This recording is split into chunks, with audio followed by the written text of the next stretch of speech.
Okay, if I could ask those leaving the public gallery to do so as quickly and as quietly as possible as we move on to the next item of business, which is a members' business debate on motion 17969 in the name of Douglas Ross on action to address the impact of gulls in Scotland. The debate will be concluded without any questions being put. I invite members wishing to participate to press the request to speak buttons. I ask Douglas Ross to open the debate around 7 minutes, please. Thank you, Presiding Officer. Those people leaving the public gallery don't know what they're missing, because I'm sure this will be an excellent debate on gulls. And I have to say 7 minutes is a tight time frame, because since this debate has been announced, I have been inundated with even further correspondence about it. And I was just thinking, following on from Stephen Kerr's heroic efforts over the last couple of days, I might look for opportunities to lodge Stage 3 amendments to certain legislation about gulls, just to allow us even greater time to discuss this. But I will base that on the Minister's remarks later on, because I hope we will make some progress. And some people do smirk when you say you're going to be debating in Parliament about the issue of gulls, but this is an extremely serious issue, which is why I was actually surprised this is only the second member's business on the issue of the menace of gulls in the Scottish Parliament since it was re-established in 1999, and the last one was held in 2002, and it was also led by a Conservative, my colleague and friend David Mundell. So there was clearly an issue back then, because the title was Gulls Were Causing an Increasing Nuisance. That was in 2002. 23 years on, here we are still discussing this. Could I also pay particular thanks to Fergus Ewing for the work we have done together on this in recent months. When I was told I had the opportunity for today's slot to debate gulls, I checked with Fergus first that he would be here and able to contribute, because he has put in a significant amount of effort in his own constituency and has worked very well cross-party to deliver for his constituents. Now, I want to raise some of the cases that have been highlighted with me. And on Murrayforth Radio MFR this morning, there was a case of a couple, a retired couple in Hopeman. The husband and wife are now worried about going down Forsyth Street in Hopeman, because they are continually dive-bombed every time they go there. They are worried about going out of their own home.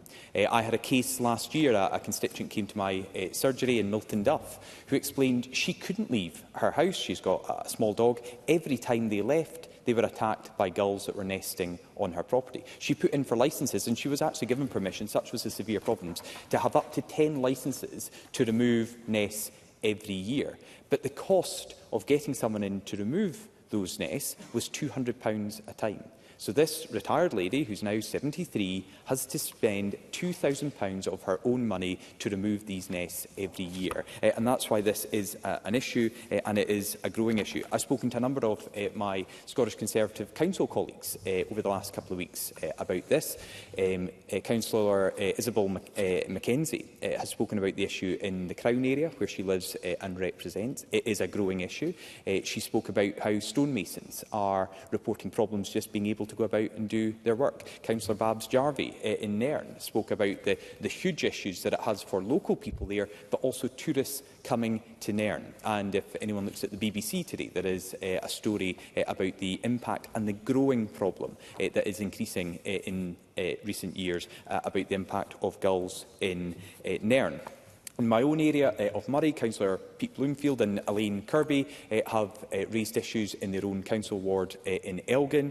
Pete Bloomfield told me about a terrible story that I've recited to the Minister before, about a lady who fell outside her house as a result of a gull attack, broke her leg, went to hospital, came back out of hospital and was attacked again. And Councillor Amber Dunbar was telling me, while she didn't have any specific cases about injuries to people, she highlighted a very good point, that it's sometimes not just physical injuries, there is a mental health impact. These gulls are so noisy, particularly early in the morning and throughout the day, that people end up having some mental health issues because they cannot get to sleep at night. They're woken up early in the morning, and particularly shift workers can't get to sleep at all during the day. And she also made the point about how Nature Scot are there to protect and conserve bird numbers, but actually gulls dominating areas is seeing a reduction in the number of garden birds that people are seeing. I'm grateful to everyone who provided briefings for this debate. However, I do have to highlight the briefing that came from the charity One Kind, because they say in their briefing that we should avoid value-laden language.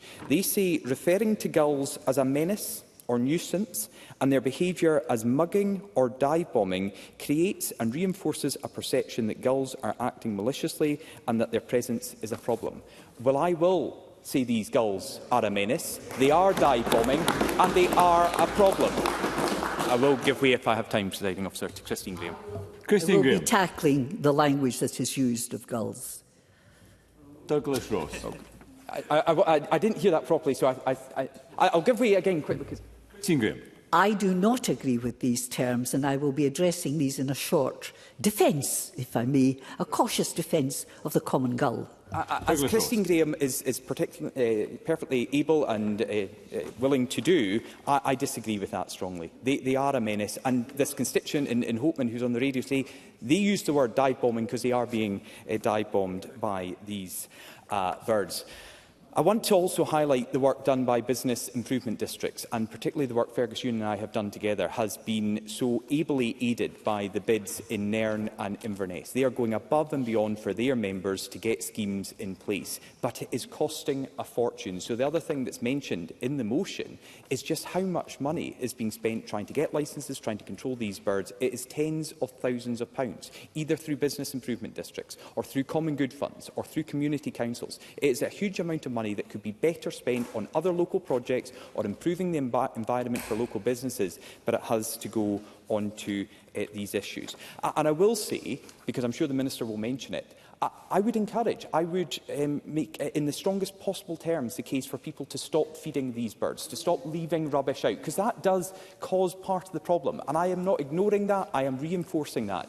But there is also an issue with the licensing scheme where it is proving far too complex, far too difficult and far too expensive to get these licences. So my debate today, Presiding Officer, is not just coming with complaints, but also coming with solutions. That's why I think we do need to see a record taken of the number of attacks on people by gulls. Now, I put this to the Minister last week at Rural Affairs Questions, and I was encouraged by his response. But how on earth can Nature Scot refuse applications saying that the gulls in a particular area are not a health and safety risk when they are not even recording how many people are injured in attacks by gulls?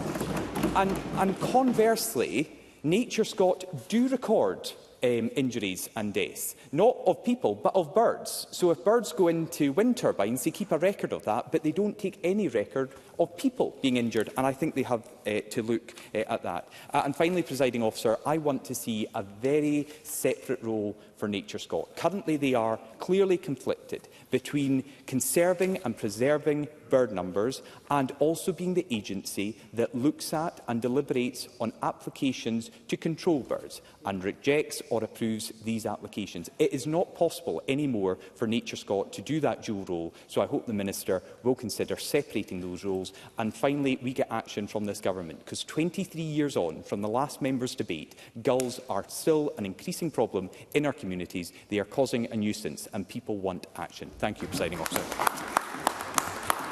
Thank you, Mr Ross. It is slightly, given the interest in this subject, that we will need to extend the time, but I'm conscious that afternoon business starts at 2 o'clock, so I'd be grateful if members would stick to their 4 minutes or even less. We move to the open debate. I call first Emma Roddick, to be followed by Finlay Carson. Up to 4 minutes, Ms Roddick.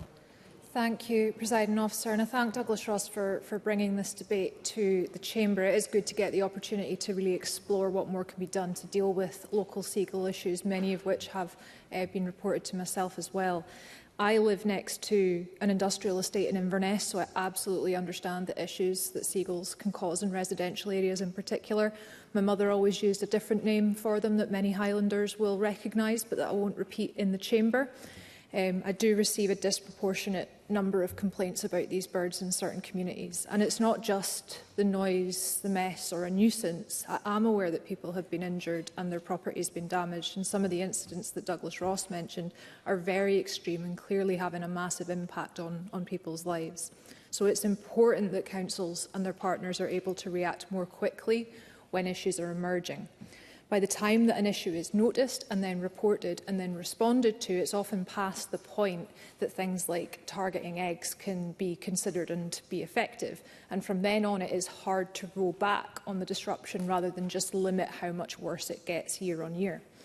Nature Scot, of course, issues licences as a last resort where there are issues of public safety. But in between there being no issue and there needing to be a last resort taken, there are opportunities for us to prevent the problem from becoming dire. When I look out my kitchen window, I can see seagulls nesting on the spikes that are there to drive them away. So maybe we do need to reconsider what measures are actually effective and that should be allowed for local councils and partners to take. I do know that Inverness and Nairn bids often manage to successfully target seagull issues, and I thank them for that. It's not very often as an MSP that people reach out to me to share good news or positive feedback, but I have heard repeatedly that the partnership working there with tenants associations, with businesses, with building owners has often meant that good progress is made and their contributions are listened to. However, as somebody who served as a councillor 6 years ago, and at that time was part of the decisions mentioned in Douglas Ross's motion to keep on awarding funding to tackle the problem from the Inverness Common Good Fund, it does feel like very slow progress.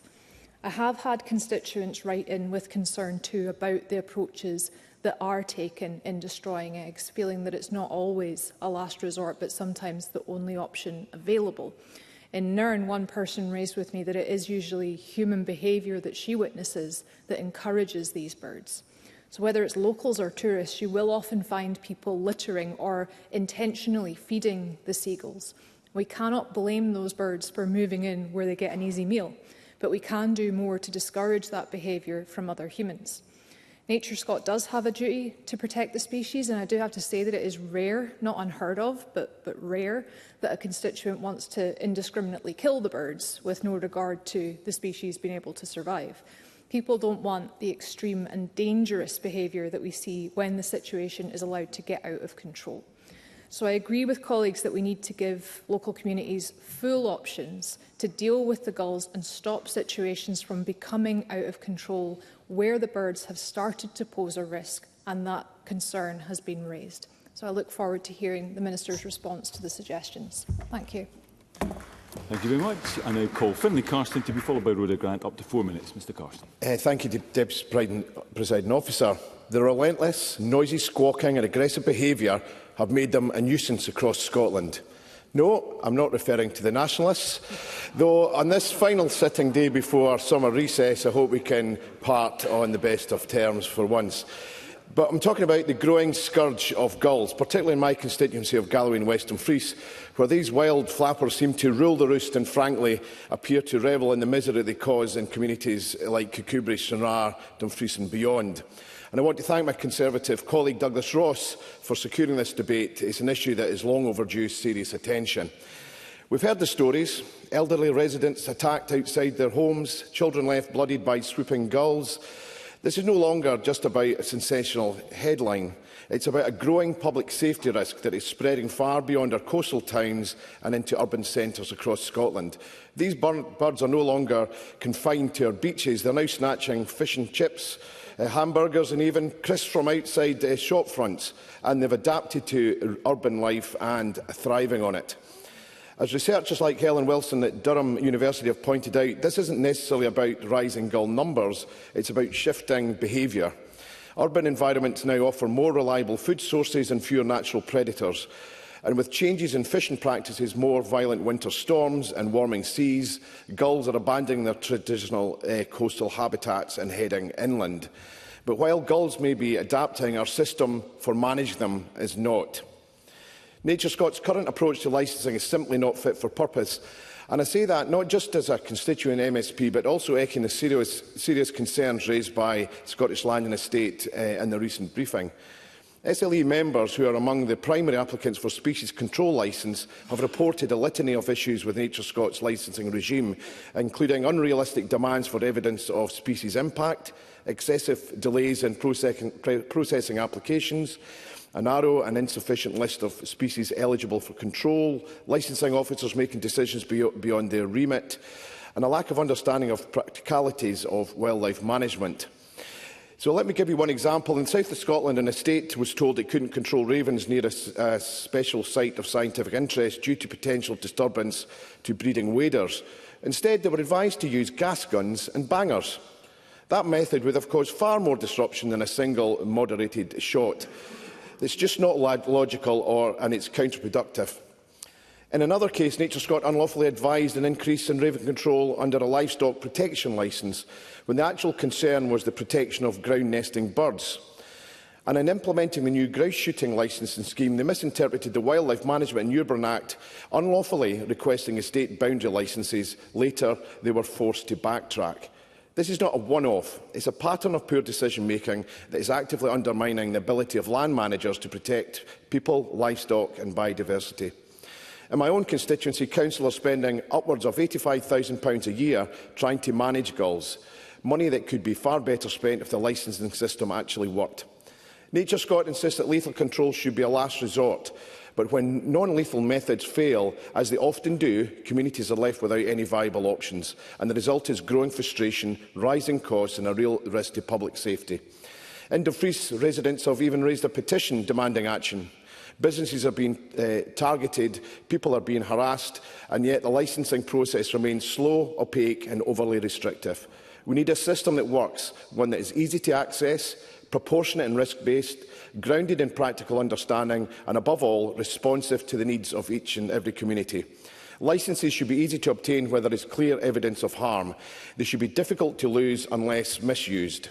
And they should be rationally connected to a licensable purpose, not bogged down in bureaucratic overreach. Deputy Presiding Officer, this is not about demonising wildlife or gulls. It's about restoring balance. It's about protecting people, property and public health, and it's about ensuring that our licensing bodies are equipped and willing to act in the public safety. The status quo is not working, and if we don't act now, the consequences could be far more serious than a stolen sandwich. Thank you. I now call Rhoda Grant to be followed by Mark Ruskell. Up to 4 minutes, Ms Grant. Thank you, Presiding Officer, and I also want to thank Douglas Ross for securing this debate and also to pay tribute to the work of Councillors Sandy Keith and John Divers in Murray, who have been wrestling with this issue in Elgin for many years. And I think we need to be clear, the birds are not acting maliciously, but they're looking for food and they're trying to protect their young.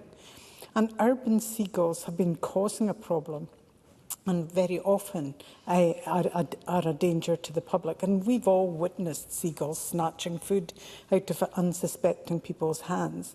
And that can be dangerous. As they swoop and snatch, they can hurt people, and it's a greater issue for old people and young people.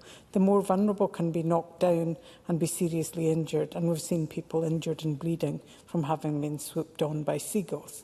And I also remember hearing of one very kind food outlet offering to replace the food of school children who'd had their lunch snatched from their hands by seagulls. And the problem, we all know, gets worse when they have chicks, because seagulls are good parents. And as their young begin to fledge, they become even more protective. Anyone inadvertently getting close to a fledgling chick is likely to be attacked, and that can cause injury and fear for those who are attacked. One of my constituents contacted Nature Scot about this, and they replied saying that they would not grant a licence for nest and egg removal if gulls were simply creating a nuisance. They would only grant a licence if there was a public health and safety issue, and even then nest and egg removal is only used as a last resort. And they said that gull numbers were in decline, and this may be the case, and this may be the case in their normal habitat, but it doesn't feel like it's the case in urban areas where the danger they cause to the public is increasing. And Nature Scot, very quickly. Douglas Ross. I'm grateful to Rhoda Grant for giving way, because the issue of licences being approved is a crucial point that we need to hear more from the Government on. Does she agree that while rejecting many of these applications, Nature Scot are offering alternatives that are simply unworkable? For example, telling people to use an umbrella to get into a store in Inverness that was suffering from this. They are not looking at reasonable alternatives. Rhoda Grant, I can give you the time back. Yes, I absolutely agree, because the same constituent who wrote to them was being told to go to local government because it was a local government issue, because they needed to stop people dropping food in the street, they needed to stop littering, and they needed to put better bins that seagulls couldn't get into in place, rather than removing eggs and nests. And it seems to me that they're saying, on one hand, they're not going to do anything because seagull numbers are falling. But if they were concerned about the falling seagull numbers, the rationale of their response would not be removing food sources as well. So it seems to me that what they're really trying to do is make sure that somebody else takes action rather than themselves, and passing the buck. And we can't continue in this way, because we have to make sure that things change, because this is a danger to the public. Almost 20 years ago in Inverness, there was a sharp increase in gulls coming into the city, and Emma Roddick spoke about that, and following the closure of a landfill site nearby. And the council did take measures. They were removing nests under licence, but they were looking at other deterrents that were not deadly to birds, and that all helped. So putting together all the available tools and approaches works, and that includes using things like sonar, lasers, as well as using birds of prey alongside the licensed removal of nests. But all these strategies have to be considered to get timely intervention for towns like Elgin and Inverness, and indeed many others. The more this debate has been coming, the more we've heard. There is a role for the SNP government to better facilitate the effective relationship whereby Nature Scot and local authorities can work together, utilising all the tools at their disposal. And of course this needs funding, and we know local authorities have been underfunded for years, and therefore it's simply not right that Nature Scot pass on their responsibility. So I hope the Minister will talk about how the government will step in to make sure that all the organisations concerned manage the danger caused by seagulls attacking people, because it is a public health issue. Okay, I call Mark Ruskell to be followed by Craig Hoy. Up to 4 minutes, Mr Ruskell. Thank you, Deputy Presiding Officer. Can I thank Douglas Ross for moving this for a debate in the Chamber?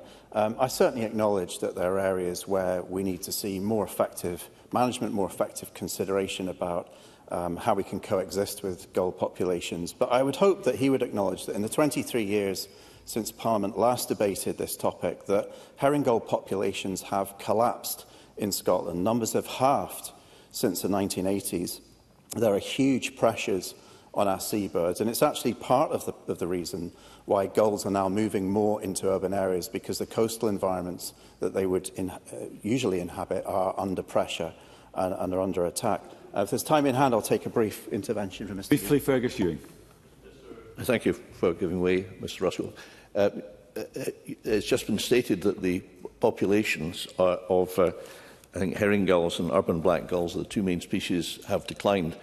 Presiding Officer, there is no such evidence for that. In fact, Nature Scot now admit that there is no evidence regarding the populations of the urban-based species, and therefore this whole debate is proceeding on a false assertion. Mark Ruskell. Well, I would simply ask Mr Ewing to really speak to Nature Scot and speak to those who are actually monitoring our bird populations across Scotland. The fact that herring gulls are on the red list of protected species suggests that the science behind this shows that herring gull populations are collapsing. And I think, I would also point out the fact that Scotland is an internationally important location for herring gulls. We host about a quarter of the global breeding population. And these pressures from climate change, food shortages, avian flu have contributed to the worrying declines in these seabird populations. But they continue to be under attack in local areas as well. I get people writing to me about gulls the whole time, and actually a group of people from Burnt Island wrote to me this week, really concerned because Forth Ports have demolished a hangar at the old Bifab site.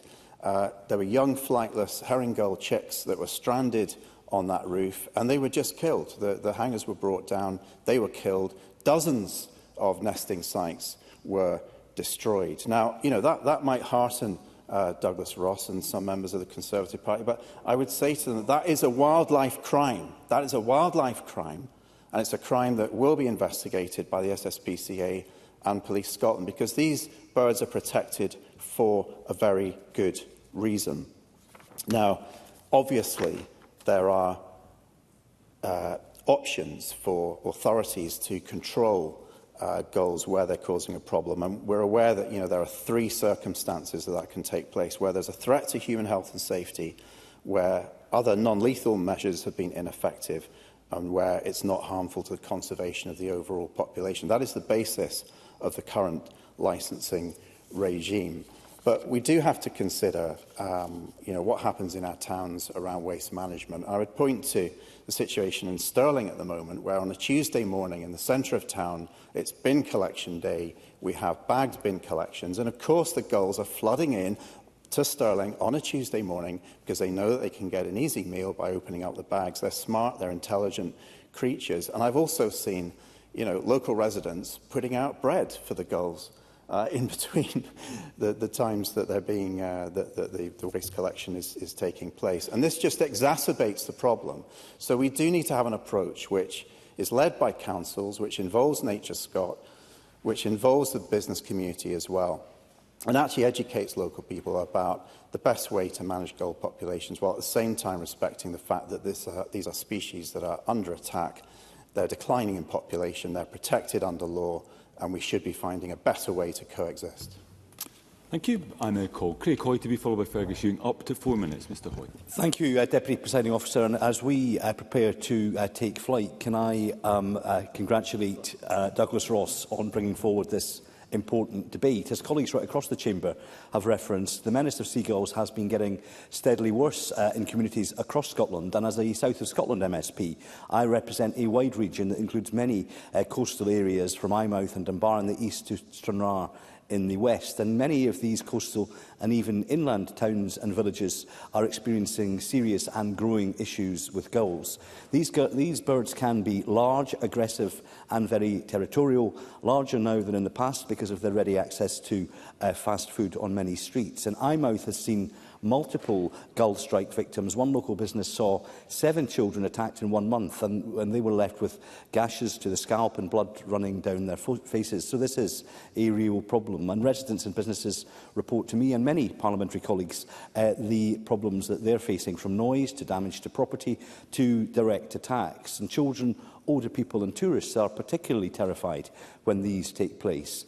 And I've heard, as many have referred, people who are changing their plans, changing dog walking routes, or even changing the way they access their own homes because of the effects, particularly during nesting periods. So my colleague Douglas Ross is right as ever to raise these concerns about the recent shift in the approach taken by Nature Scott through its licensing regime. The reduction of approximately 75% in licences shows just what a seismic shift its new policy and guidance is having.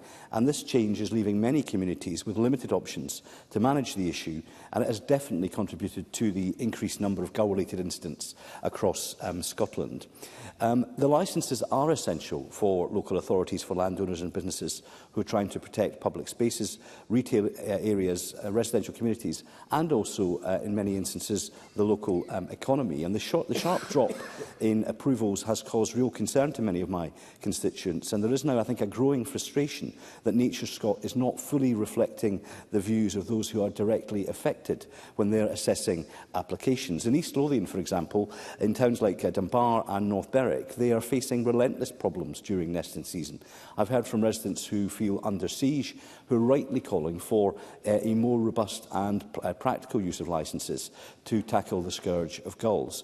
Problems, I think, as Mr Ruskell made clear, can be made worse by residents' behaviour. For example, in North Berwick, where one resident feeds the seagulls, causing huge disturbance, noise and the inevitable mess for neighbouring properties. And apparently East Lothian Council is powerless to be able to intervene. As Finlay Carson said, in Dumfriesshire, the issue has been particularly persistent, as anyone who visits Dumfries will see, by the gull that permanently sits atop the statue of Robbie Burns.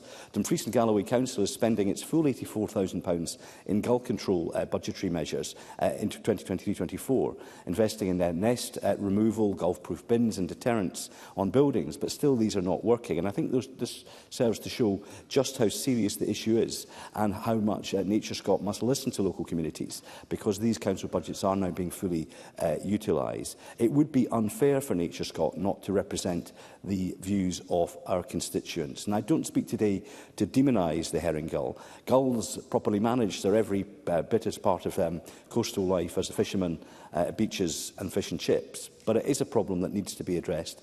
And I do look forward to hearing from the Minister what the Government will do to take forward these concerns, because they are concerns for communities that we represent. And it is about protecting people, public health and local economies. And we should not shy away from taking the serious and necessary steps needed to keep our communities safe. Thank you. Just to advise the Chamber, we are very tight for time. I am going to have to restrict later speakers to 3 minutes, as well as extending the debate. I call first Fergus Ewing, to be followed by Brian Whittle. Up to 4 minutes, Mr Ewing. I thank Douglas Ross for bringing forward this debate and for the joint working that we have done, and for the Minister for his engagement. Gulls behave naturally, but they are a menace. They're a menace to humans. A swooping gull, a gigantic creature on an elderly person with poor balance, if that person falls over and breaks a hip, either his mortality is reduced to 18 months or he may be housebound. Infants in a pram or a buggy who get guano droppings on their hand or near them will put it in their mouth. This causes all sorts of disease: histoplasmosis, cryptococcosis, psittacosis, ornithosis, salmonellosis, E. coli, and I've given the official report the spellings. These are potentially lethal. Minister, what survey analysis has been done by Nature Scott or the health sections of the Scottish Government as to the health risk? I'm very serious about this. I believe there's been no analysis whatsoever. If so, and there is a fatality, this Government will be held responsible for that fatality, because they haven't looked into it. Similarly, under Section 4 of the Regulatory Reform Act 2014, I know it because I wrote it, there's a duty on all quangos to take account of the economic impact of their decision. The economic impact of the business improvement districts is they have to pay tens of thousands of pounds. Instead of improving business, their role, they're having to sweep up the mess for Nature Scott. But the real problem, as I mentioned to Mr Ruskell in my intervention, is this: that I have met, incidentally, with Nature Scott several times. We've been in lengthy correspondence, and I'm fortunate to have had sight of a lengthy Freedom of Information response a constituent got. Now, I can't read it all out, and I haven't got time, Presiding Officer, but summing up is this. It has been constantly asserted by Nature Scott, and the Minister, understandably, has to rely on advice that he gets. That's to a certain extent true. But once he reads the response of the FOI, he will see that there is no reliable data for urban gull population. In fact, there were repeated requests in 2021, 23 and 24, I could read them out but I haven't got time, for that data, but it never came. When raising it, officials asked the JNCC, a UK government, they said, unfortunately, this has been raised again by an MSP. What on earth are officials expressing a view that it's wrong for an MSP or a parliamentarian to raise a concern? They do that repeatedly, Minister. So there is bias behind the scenes. The system is fundamentally flawed. The summit should be chaired by an independent person. It should be open to the public. It should have presentations from Lorraine McBride and Lucy Harding and others who have done sterling work but who shouldn't have to do it. Minister, I do profoundly believe, as you know, I'm not saying this just to make any effect other than to solve this problem in Scotland. That's what we are here for. The system is defective and flawed from top to bottom. It needs to be completely redrawn, and Nature Scott should have nothing to do with the issue of licences, because they have a clear conflict of interest between that responsibility and their responsibilities for conservancy of species. Thank you, Mr Ewing. I now call Brian Whittle to be followed by Beatrice Wishart. Up to 4 minutes, Mr Whittle. Thank you, Deputy Presiding Officer. Can I thank my colleague Douglas Ross for bringing this debate forward? And I was listening to the interaction between Douglas Ross and Christine Graham there around the terminology used to, well, as a troon boy myself, and having had the great pleasure for 30 years of doing my morning run along the beach with my dog, I can assure you that dive bombing is a very, very good description of what gulls actually do. And fortunately my dog was smart enough and big enough to take care of herself, but of course I'll give way to Christine Graham. Christine Graham, very briefly. Dive bombing is a description of an action. Terms like menace is applying a characteristic. Brian Whittle. I think I would just say it's a very apt description of what the Gulls were doing and have been doing for years and years and years. But can I start off by really acknowledging that there is a balance that must be struck when managing nuisance birds and managing the conservation and the wider impacts to the ecosystem. But we also must recognise there is an inherent risk to people and property as gull numbers increase in human-populated areas. In my constituency, I do recognise there are councils who are better at managing nuisance birds than others, and some face different challenges in this area than others. East Ayrshire Council's Seagull Management Plan is used as an example of good work by SEPA. However, it does not mean there are no seagull-related issues within East Ayrshire, and even the best councils have limited tools at their disposal. I have a constituent who moved to Kilmarnock in 2021, in his own words, and I quote, "spent a considerable amount of money on this property, including the back garden area for the benefit of my grandchildren. The last 2 summers have been ruined with the council's inability to do something about these birds and the pests that they have become. My rear garden has become a no-go zone in the summer due to the constant swooping when the young girls are born and the constant large amounts of toxic bird waste being deposited over my garden area. I realise these birds are protected, but in doing so, then the Council and the Scottish Government must be responsible for the impact they are having on residents' lives." In raising this issue with the Council for my constituent, the Council have told me that the Council has no statutory duty to take action against the gulls. It has no statutory powers to enforce the changes in behaviour needed to make a meaningful impact in these situations. In fact, it said it cannot stop people from feeding birds, but they do try to encourage responsible feeding and offer education to that effect in the cases that are brought to their attention. It also has no legal powers to require other building owners to follow the hierarchy of controls referred to by Nature Scott before ultimately applying to them for a licence to remove nests and eggs. This is an action of a responsible property owner. The approach to gull management needs to change to a proactive whole-system approach, working with residents, businesses and property owners who each have a role to play. Councils and businesses not only need the ability to get a licence for control measures, as my colleague Douglas Ross has laid out, councils also need more powers for enforcement where the building owners and occupiers are documented and not managing their premises responsibly.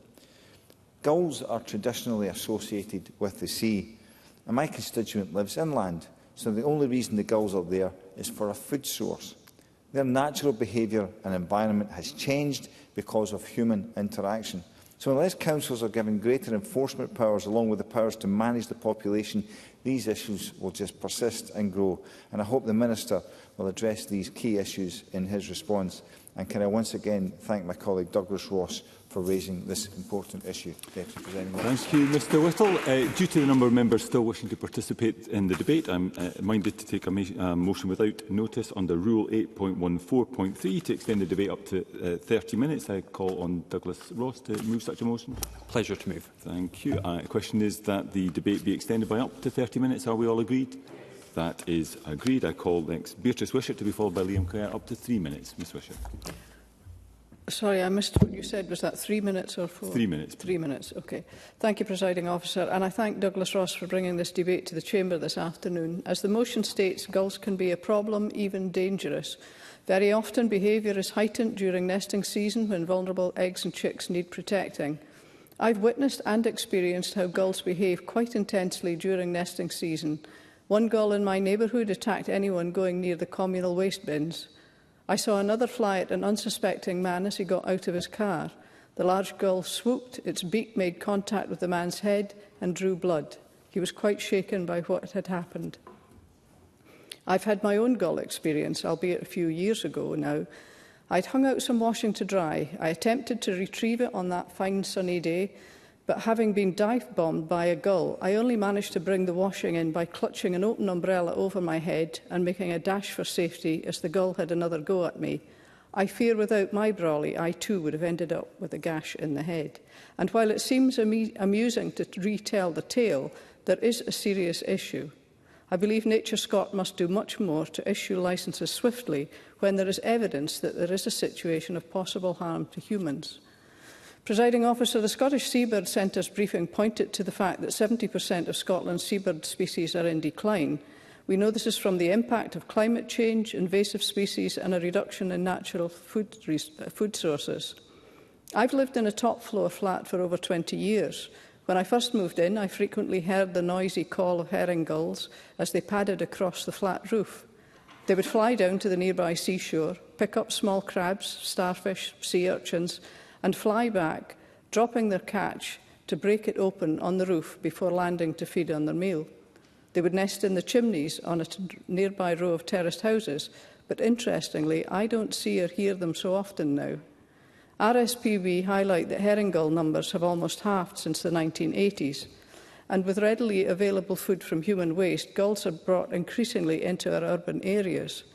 Gulls hover outside fish and chip shops in Lerwick, waiting for a feed, and it's not unusual to see gulls sitting on top of parked cars while inside their occupants eat their fish suppers. I would also reiterate the advice not to feed the birds, not least because it can attract other wildlife. Gulls are acting naturally in an environment that we have built, and it requires us to change our behaviour so we can live in greater harmony. So to conclude, while we can mitigate against some human behaviour, Nature Scot must be more proactive in reacting to evidence-based situations when licences are sought. The agency cannot give less importance to the safety and protection of humans than they do to gulls. There is a balance to be found. Thank you. Thank you. I now call Liam Kerr to be followed by Christine Graham, up to 3 minutes. Mr Kerr. Officer, I'm delighted Douglas Ross has brought this motion today. You see, since being elected in 2016, I too have been inundated by concerns from constituents about screeching gulls, dive-bombing elderly and small children in particular for food or territorial reasons. In Aberdeen, the council receives around 200 complaints and inquiries every year about gulls, most of which concerning aggressive behaviour, noise and damage to buildings. Just last week on School Hill, I saw an enormous gull squared up on the pavement, refusing to budge, facing off against an elderly woman, eyeballing her food. She was terrified. And Aberdeen's Marshall College, the second largest granite building in the world, has sustained structural damage from these birds. And I must correct Mark Ruskell's unevidenced assertions about numbers. A 2015 University of Bristol study showed the number of urban gull colonies in the UK and Ireland had more than doubled to just under 500. 2017, The Independent reported the number had nearly quadrupled, and that's 8 years ago. It would be huge by now.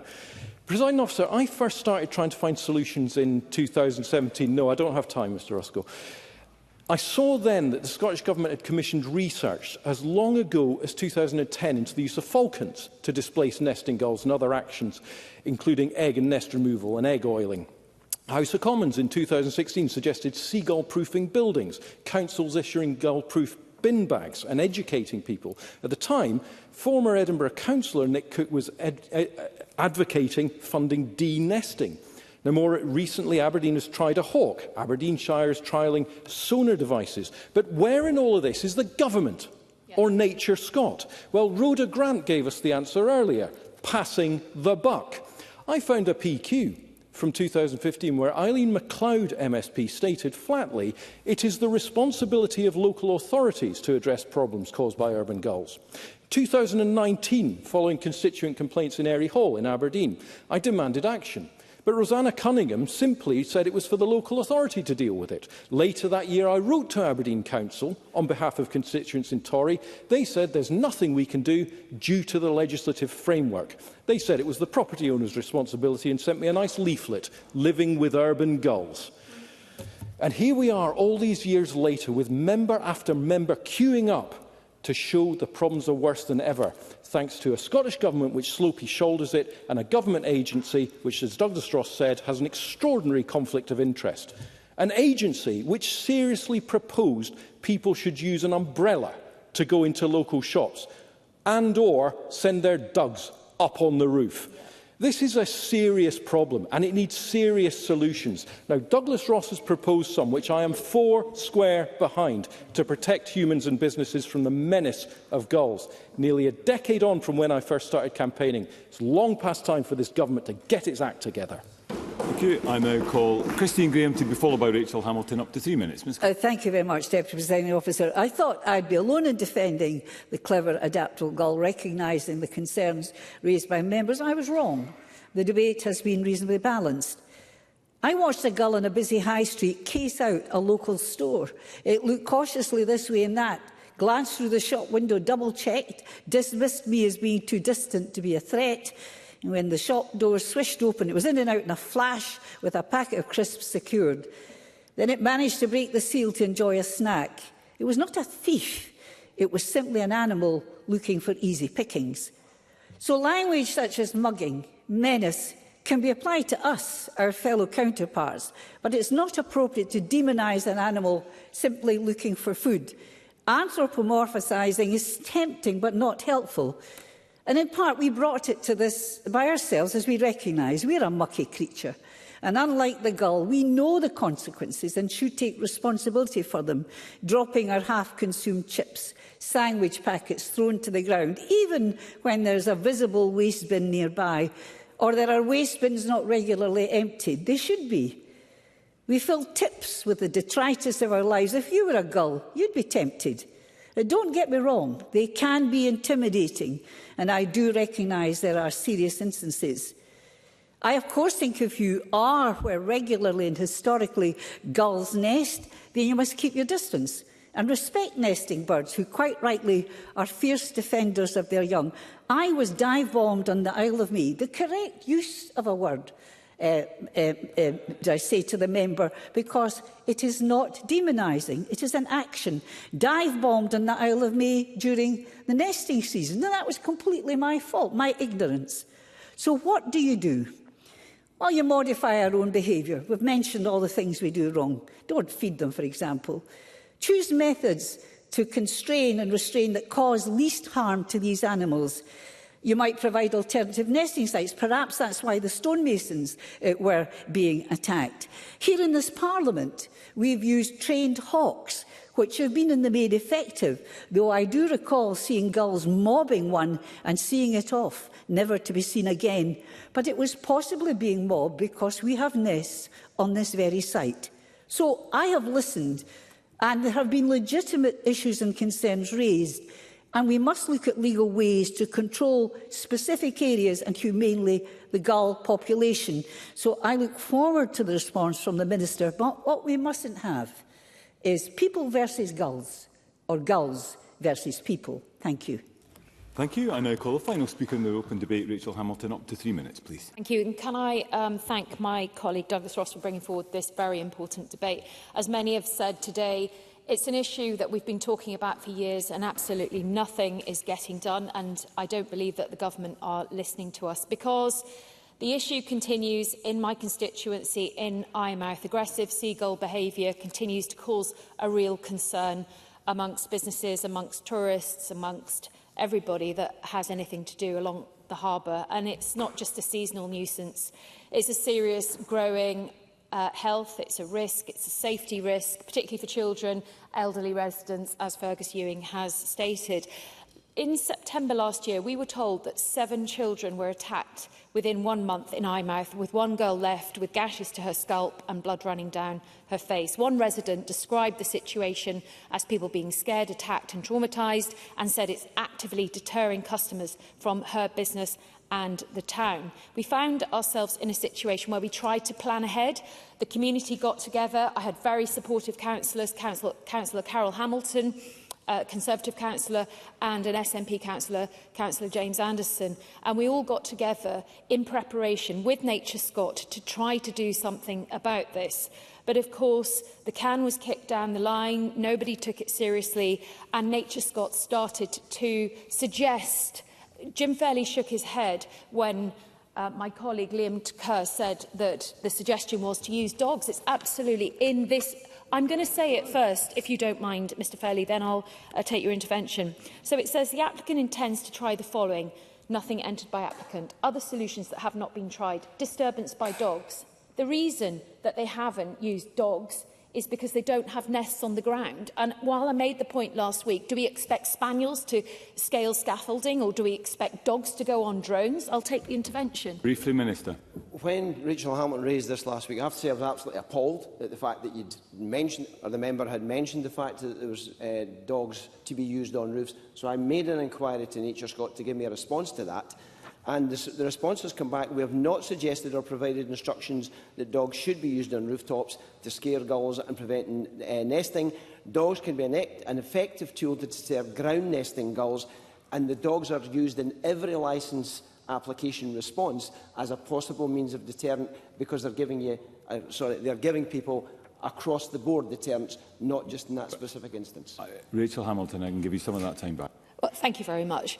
But we've been working closely with local residents, and my point is that the licensing scheme is bureaucratic, but it's also unrealistic, Mr Fairley. And I would really appreciate if you could look at the red tape that he could look at the red tape that was associated with businesses and the timescale, because we suggested a pilot. A pilot would have been absolutely perfect, that would have dealt with the bespoke issues that each and every town that's having issues with the gulls across Scotland is having. I mean, if I just give you a snapshot of where I am with how I've tried to represent the views of my constituents.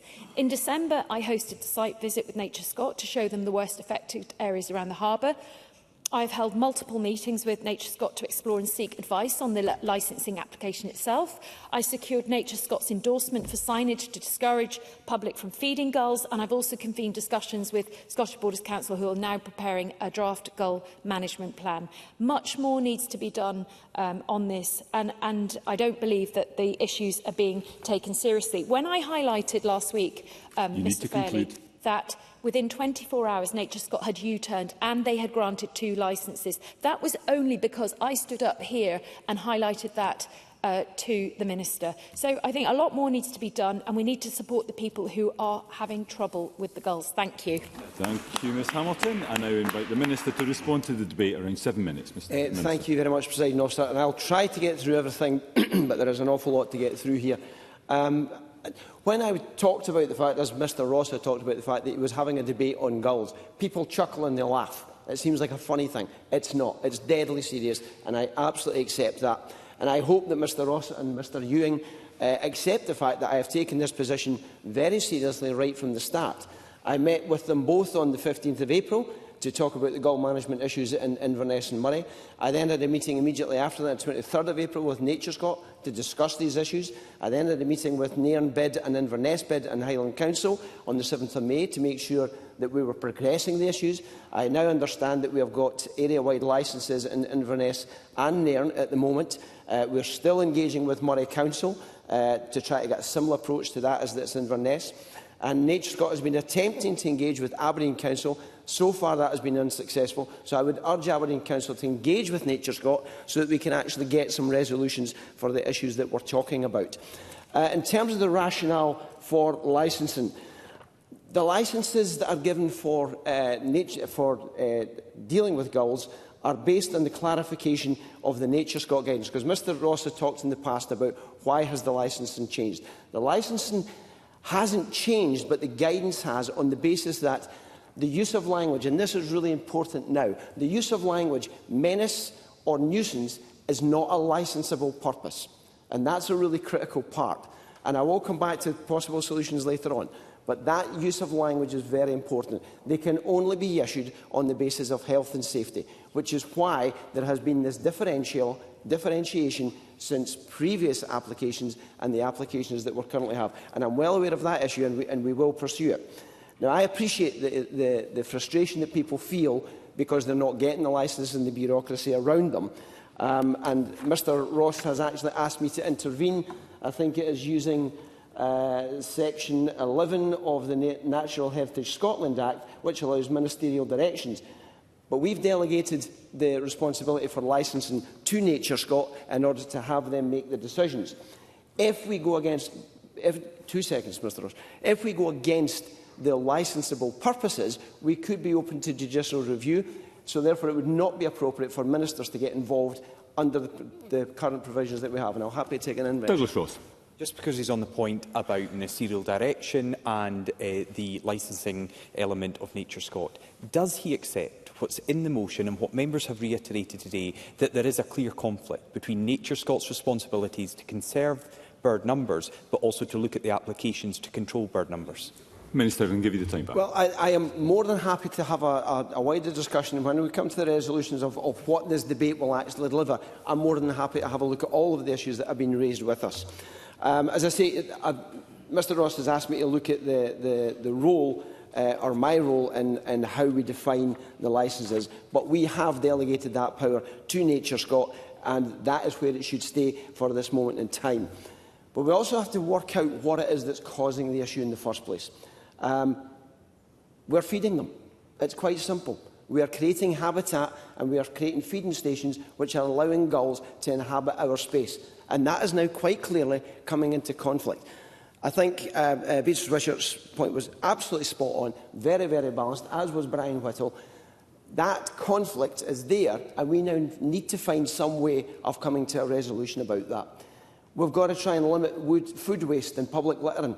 We've got to take away these feeding opportunities. I dispute the fact that taking away those feeding opportunities is about starving the birds. It's about dispersing their behaviour so that they go to other places. We hear about landfill sites that have been closed down. Those used to be feeding places. Those are no longer available. So Christine Graham's absolutely spot on. The birds are having an issue about where they're getting their food source. We've created that food source and we're creating nesting sites, and that's the issue that we have to focus on. I'll take the Rachel Hamilton. Briefly. Thank you. I think Jim Felly is slightly missing the point here, because if he takes the time to look at the reasons for refusal, he will realise that Nature Scott have already stated and have evidence that the people who are having troubles have already carried out all the management deterrents, from the food waste issues, the preventing of the old nests, the hawking by birds of prey, etc. I think we need a summit. I don't think we just need a summit in Murray. I think we need a summit across Scotland. Minister. I haven't missed any points at all. I've stated right from the outset, I am taking this very, very seriously. There is absolutely no doubt. We've heard from members right across the chamber that the people are being injured, they're being attacked, and this is something that we have to deal with. But in terms of the gull numbers, Mark Ruskell was talking about the gull numbers. D Ward has a tweet on his timeline, and he says the red-listed herring gull seems to be bucking the trend in Dundee, but those 9 birds are sitting on top of rubbish bins which are feeding them. So I'm going to continue to make that point, that we have a joint responsibility to work out how it is that we are creating an environment which allows these birds to thrive in our communities, and how we're going to manage that going forward. So, after, I will very quickly take another intervention. Fergus Ewing, briefly. I'm grateful. Will the Minister address the point I made, that the whole basis of the restriction and licensing was that Nature Scott argued, I believe wrongly, that the populations of the 2 species concerned that I named were in decline, when in fact there is no evidence. Will the Minister, if I send this to him, study the FOI responses which prove, I think beyond any doubt, Minister, that there is no evidence that the populations are in decline, and what he wrote to me in his letter of the 12th of June is therefore simply incorrect, and this whole business is proceeding on the basis of a false assertion by Nature Scott. Minister. At this moment in time, no, I don't accept that. When I've got definitive proof that that is the case, then I'm more than happy to look at it. And I am more than happy to look at it. Have I got time to take this I'll give you the time back. Mark Ruskell. Would the Minister also acknowledge, though, that while there may be some very limited increases in populations in some urban areas, what we're seeing across Scotland is a decline? That is why this species is on the red list, and we have to take our international responsibility seriously if we're going to continue to protect the species in law. I also disagree with that point, because it's not small increase in numbers in urban birds. The figures that I have seen show large increases in the number of urban birds, but absolute crashing numbers in their natural environment. And that goes back to the point that I made right at the start of my contribution, that we've got to stop feeding them, stop creating the nesting spaces, and find ways to displace them to go back to that natural habitat. So, in conclusion, Presiding Officer, I'm already over my time. I am more than happy to take this issue very, very seriously. I've already said that I will convene a summit in I'll announce today, and my officials will make sure that it gets done, that it will be in Inverness. And when we have that summit, all of the issues that have been raised in this discussion will be raised, and we will look at the entire issue. In terms of us taking our responsibility, that is me taking the responsibility as a minister who takes this very seriously, and I'll make sure that we try to progress this so that we're not standing here in 10 years' time with another members' debate about gull species. Thank you. Thank you very much, Minister, and apologies to colleagues for having to constrain the debate, but we need to allow time for staff to come in and turn the chamber around before afternoon business begins at 2 o'clock, and on that basis it concludes the debate, and I suspend this business until 2 o'clock.